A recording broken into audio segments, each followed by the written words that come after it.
Bonjour, bienvenue à l'IFSO, formation aide-soignante à La Roche-sur-Yon. Je me présente, je suis Véronique Bonnet, la directrice de l'Institut de formation. Je vous propose de visionner cette vidéo pour pouvoir répondre à quelques-unes de vos questions. Dans un premier temps, je vous présente l'équipe de La Roche-sur-Yon qui est composée de Madame Soulard-Françoise, qui est formatrice et coordinatrice pédagogique, Mesdames Gosselin et Muraille-Gentreau, qui sont formatrices, et nous avons également deux secrétaires, Madame Fournier et Madame Roboham. Puis vous allez pouvoir apercevoir quelques photos de nos nouveaux locaux. Nous allons en effet déménager à compter de juillet 2021 au sein du centre hospitalier Georges Mazurel, toujours à La Roche-sur-Yon.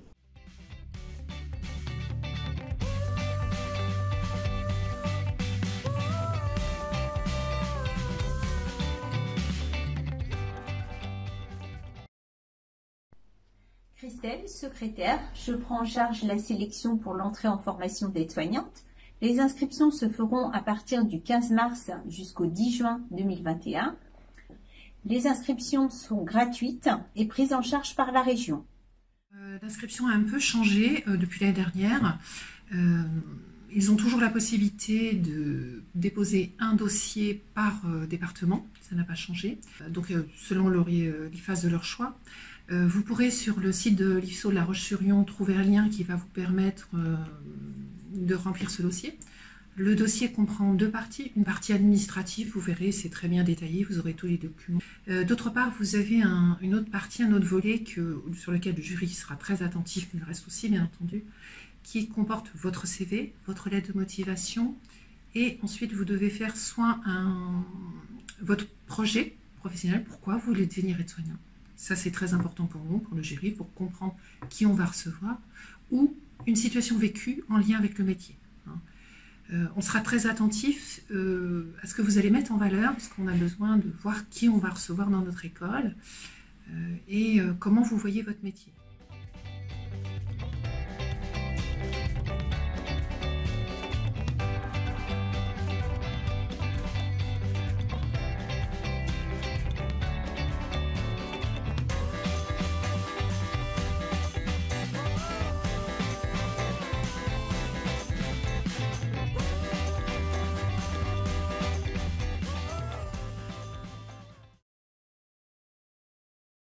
Les stages sont trouvés par notre école.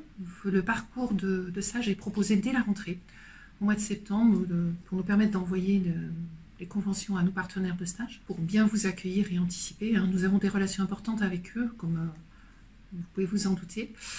Les parcours de stage sont représentatifs des milieux d'exercice où peuvent être les aides-soignants, c'est-à-dire en hospitalier, donc service de médecine, de chirurgie, de réanimation, d'urgence, enfin différents autres services. En extra-hospitalier, en établissement d'hébergement de personnes âgées dépendantes. Au niveau des personnes en situation de handicap, des masses, des femmes. Aussi le domicile, qu'il ne faut pas oublier, qui est un maillon clé de nos jours. Donc c'est un très large éventail que nous avons en stage. Donc on les accueille pour des durées pour les aides-soignants de 5 semaines.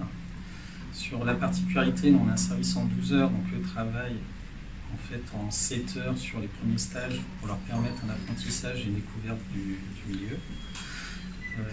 Le but c'est de les imprégner en fait sur mes unités des milieux ce qu'on appelle aigus, contrairement aux établissements de personnes âgées, pour avoir vraiment une pluridisciplinarité en fait à l'encadrement.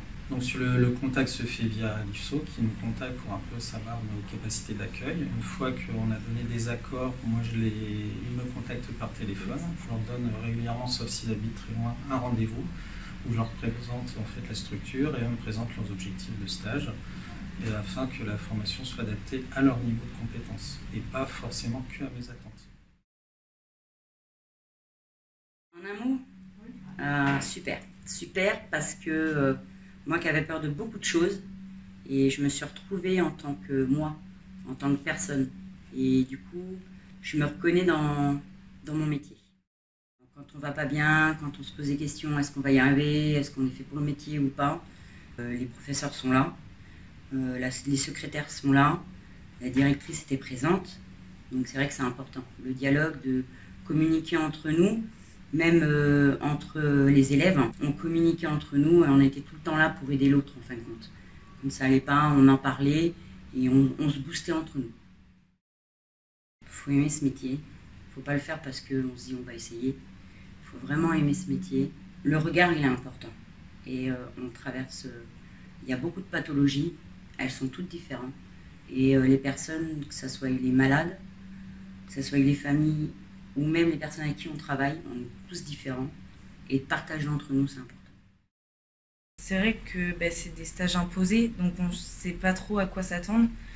Mais ça nous permet aussi de sortir de notre zone de confort et d'aller voir autre chose, des lieux de stage où on n'aurait pas pensé aller. Ou des fois on se dit, ah oui, il y a des aides-soignants ici, enfin, des choses toutes bêtes. Mais enfin, du coup, c'est hyper enrichissant d'aller voir ce qu'on ne connaît pas et de vraiment voir autre chose, quoi. C'est vrai qu'en stage, on arrive à mettre en application tout ce qu'on apprend au niveau de la théorie, donc ça c'est très intéressant. Tous les stages, pour ma part, se passent très bien. Il suffit simplement de s'investir dans la formation et tout se déroule à merveille. C'est vrai que c'est une formation quand même assez dense parce que 10 mois c'est tout de même assez court. Après, avec la situation actuelle, on a énormément de distanciel, mais c'est de l'autonomie à acquérir et je pense que dans notre futur métier, c'est aussi très important d'en avoir.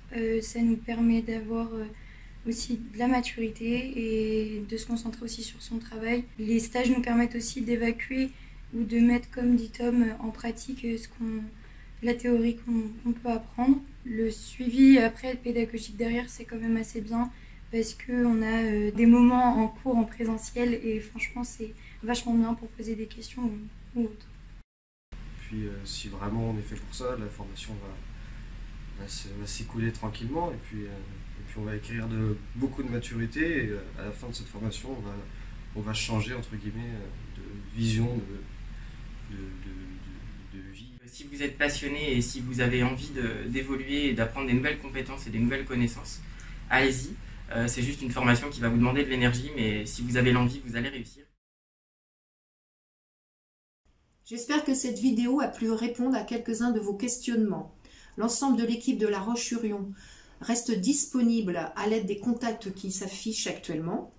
Je vous propose de terminer par un agréable moment passé avec la promotion 2020-2021. Moins de 20 ans. J'ai les cheveux mi-longs. Ma passion, c'est le théâtre. J'en fais depuis 10 ans. Je peux continuer la suite? J'aimerais plus tard travailler soit en EHPAD, soit à l'hôpital. J'ai les yeux bleus et les cheveux châtain clair. Madame s'appelle Anaïs.